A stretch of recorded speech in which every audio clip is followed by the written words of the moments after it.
प्रिय विद्यार्थियों, हिंदी साहित्य बीए प्रथम वर्ष की कक्षा में आपका स्वागत है। आज हम कबीर काव्य के अंतर्गत विरह को अंग शीर्षक से शाखियों को पढ़ेंगे। जैसा कि आप जानते हैं कि कबीर काव्य के में 3 भाग है और इनका जो प्रमाणिक जो ग्रंथ है वो बीजक माना जाता है। बीजक में शब्द, साखी और रमणी, ये 3 प्रमुख भाग है। और जो शाखिया है वह दोहों के रूप में रची गई है। शब्द है वे गे पद है एवं रमणी है वो रामचरितमानस की शैली, जिसे हम चौपाई शैली, चौपाई 2 जो शैली है उसी प्रकार से रची गई है और उसको विभिन्न उपशीर्षकों में विभक्त किया गया है। यहाँ हम आज विरह को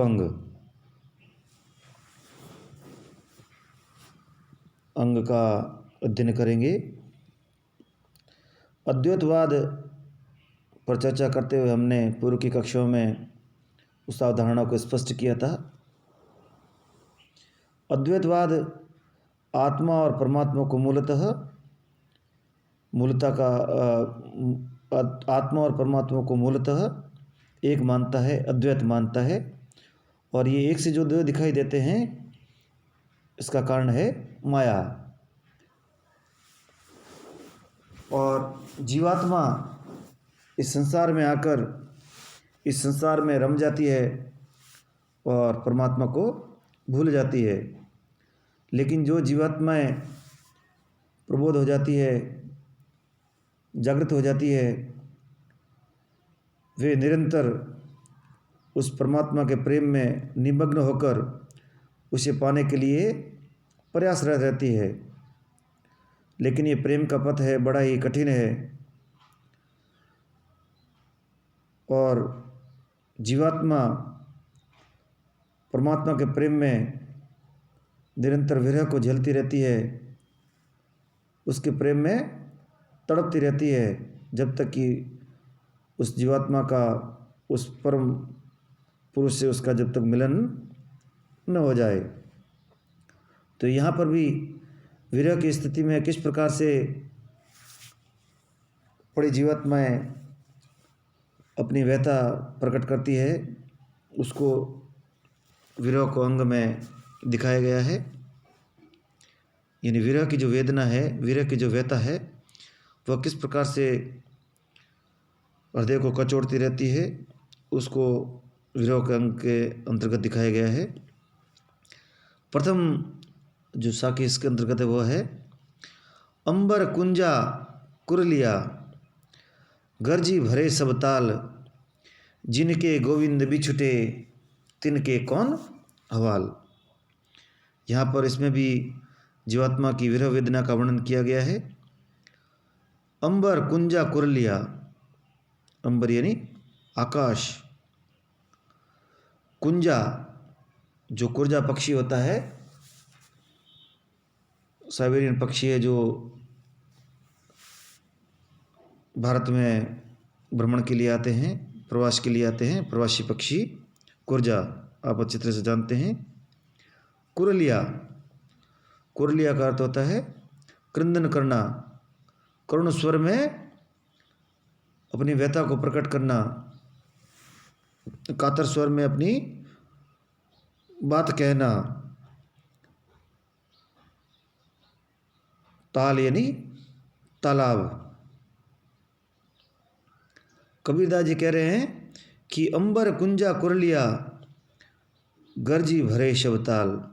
कबीरदास जी कहते हैं कि आकाश में जो कुर्जा पक्षी है वो अत्यंत व्यथित स्वर में विरह की वेदना से तप्त होकर, विरह वेदना में तड़पता हुआ करुण क्रंदन कर रहा है, गर्जी भरे शब्दाल। और अपनी करुण व्यथा को व्यक्त करते हुए उस करुण व्यथा से, उसकी करुण वाणी से सारे जो तालाब है, सारे जो ताल है, वे गुंजायमान हो गए हैं। जिनके गोविंद बिछुटे तिनके कौन हवाल। और जो गोविंद से बिछुड़ जाते हैं उनका स्वामी कौन है। कहने का आशय है कि जो कुरजा पक्षी अपने जोड़े से बिछुड़कर किस प्रकार से करुण क्रंदन करता है, उसकी किस प्रकार से दशा होती है, तो ये जीवात्मा भी विभिन्न जो योनियाँ होती है विभिन्न जीवों की, उन योनियों को पार करते हुए मनुष्य के रूप को प्राप्त करती है। और ये परमात्मा से बिछड़ी हुई जीवात्मा अनंत योनियों तक, अनंत जन्मों तक उस परमात्मा से बिछड़ी हुई रहती है। फिर उसकी वीर वेदना का क्या हाल होगा। अर्थात एक पक्षी, कुरजा पक्षी की जो करुण क्रंदन है, उसकी जो वीर वेदना है, जब उसका ये रो रो कर ये हाल है, तो अनंत जन्मों से भटकी हुई जीवात्मा जो परमात्मा से बिछड़ी हुई है, उसका हाल किस प्रकार का होगा। तिनके कौन हवाल, उसका कौन स्वामी होगा, उसका क्या हाल होगा। इस प्रकार से यहाँ पर जो कुरजा पक्षी है उसका, उसके रूपक के माध्यम से या प्रतीक के रूप में यहाँ पर जो कुरजा पक्षी है उसको हम जीवात्मा के रूप में ले सकते हैं। कुरजा पक्षी अपने जोड़े से बिछुड़कर किस प्रकार से रोता है, करुण क्रंदन करता है, और उसके रोने से जो मेघ है या जो बादल है वे भी द्रवित हो जाते हैं और वे सारे तालाबों को भर देते हैं।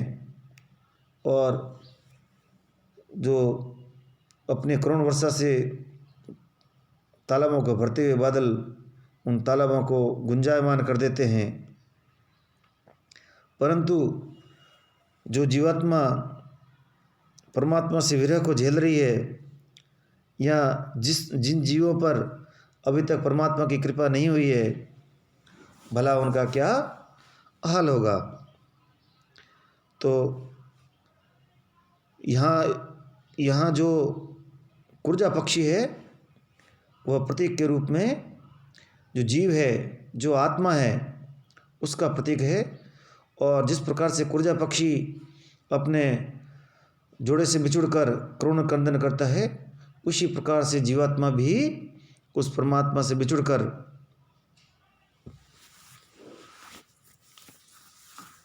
परमात्मा से बिछड़ी हुई है और पता नहीं उसका क्या हाल होगा। अगला है विरह के अंक के अंतर्गत जो अगली शाखी वो इस प्रकार से है। बांसुरी सुख ना रैणी सुख, ना सुख सपुने माही, कबीर बिछुटिया राम सू, ना सुख धूप न छा। यहाँ पर भी जो परम पुरुष है, जो परमात्मा है, परब्रह्म है, उसके विरह में या उससे बिछड़ी हुई जो जीवात्मा है वह किस प्रकार से व्यथित है, किस प्रकार से विरह की वेदना में तड़प रही है, किस प्रकार से विरह की अग्नि में तप्त है, विरह की अग्नि में दग्ध होकर जल रही है, उसकी जो विरह व्यथा है उसका वर्णन यहाँ पर किया गया है। कबीरदास जी कहते हैं कि बांसुरी सुख ना रैणी सुख, वासर बोलते हैं दिन को, तो बांसुरी का अर्थ हो गया दिन। बांसुरी सुख ना रैणी सुख, रैन बोलते हैं रात को। तो कबीरदास जी कहते हैं कि जो जीवात्मा परमात्मा से जो बिछड़ी हुई है अपने प्रियतम से बिछड़ी हुई जीवात्मा को न तो दिन में चैन मिलता है, न दिन में सुख मिलता है, और न ही रात्रि में, अर्थात भले दिन हो या रात, वह जीवात्मा जो परमात्मा से बिछड़ी हुई है, अपने प्रीतम से बिछड़ी हुई है, निरंतर रूप से उसकी वेदना में व्यतीत है, उसकी वेदना में तड़प रही है। इसलिए भले रात हो या भले ही दिन हो, उसके लिए दोनों समान है। उसको एक पल का भी चैन नहीं आता है। न दिन का जो सारा चैन है वह उसके लिए त्याज्य हो गया है। रात्रि को उसको नींद नहीं आती है। जिस प्रकार से लौकिक जगत में प्रेमी और प्रेमिका बिछुड़कर एक दूसरे की स्मृति में किस प्रकार से व्यतीत रहते हैं, किस प्रकार से तड़पते रहते हैं, उनके जो सारे सुख के जो साधन होते हैं वे उनके लिए बेकार हो जाते हैं। उसी प्रकार से अपने प्रियतम परमात्मा से बिछड़ी हुई जीवात्मा भी उसके विरह में तड़प रही है। उसको ना दिन को सुख है, ना ही रात्रि को सुख है, और ना सुख सपने माही। और न तो दिन को सुख है और न ही रात को। और यदि घड़ी भर के लिए उसको नींद भी आ जाए तो सपने में भी उसको सुख नहीं मिलता है। और सपने में भी वह अपने प्रीतम से मिलने का प्रयत्न करती है, प्रीतम से मिलने के लिए तड़पती रहती है। कबीर बिछुड़िया राम सू, कबीरदास जी कहते हैं कि वे अपने राम से बिछुड़ गए हैं, अपने प्रियतम राम से वियुक्त हो गए हैं, उनका वियोग झेल रहे हैं, ना सुख धूप न छा। और इस प्रकार परमात्मा से वियुक्त जो जीवात्मा है, परमात्मा के वियोग को झेल रहा जो जीव है, उसे न धूप में सुख है, न छाया में सुख है। इस प्रकार से संसार में किसी भी वस्तु में उसे सुख नहीं मिलता है। और वह निरंतर जीवात्मा अपने परमात्मा के वियोग को झेल रही है, उसके वियोग में दग्ध है, और संसार के जो सारे सुख है उसके लिए हे हो गए हैं। अर्थात जो मनुष्य जब जागृत हो जाता है, उसे प्रबोध प्राप्त हो जाता है, जब ज्ञान प्राप्त कर ले जाता है, तब उसे उस जो वास्तविक जो उसका जो प्रियतम है, वास्तविक जो उसका जो स्वामी है, उससे प्रेम हो जाता है। और उसके प्रेम में वह निरंतर तड़पता रहता है। सारे संसार के जो सारे सुख है वो उसके लिए हे हो जाते हैं, बेकार हो जाते हैं। और उसको एकमात्र चैन तभी मिलेगा जब परम पुरुष अपने प्रियतम परमात्मा से, परब्रह्म से, जब जीवात्मा का एकाकार हो जाएगा। और जो निर्गुण जो भक्ति है उसमें ये जो मिलन है, यह मानसिक रूप से, अनुभूतिमय रूप से संभव है योगति क्रियाओं के द्वारा। यहाँ पर भी रहस्यवाद के साथ भावना का पुट होने से, ये दाम्पत्य मूलक प्रतीकों का प्रयोग होने से भावनात्मक रहस्यवाद की सृष्टि हो गई है। और जिस प्रकार से सांसारिक जो जीवन है उसमें हम देखते हैं कि जो प्रेमी जोड़े एक दूसरे से बिछुड़ जाते हैं, किस प्रकार से एक दूसरे से मिलने के लिए वे प्रयत्न रहते हैं, उसमें अपने प्रीतम से बिछड़ी हुई जो प्रेयसी है या जो प्रिय है उसको किसी प्रकार का सुख नहीं मिलता है। उसी प्रकार से आत्मारूपी जो प्रियतमा है उसको भी अपने परम पुरुष परमात्मा प्रीतम से बिछुड़ने पर किसी प्रकार का सुख नहीं मिलता है। तो यहाँ पर विरह की जो विकलता है, विरह की जो दग्धता है, उसको दिखाकर रहस्यवाद की सृष्टि की गई है।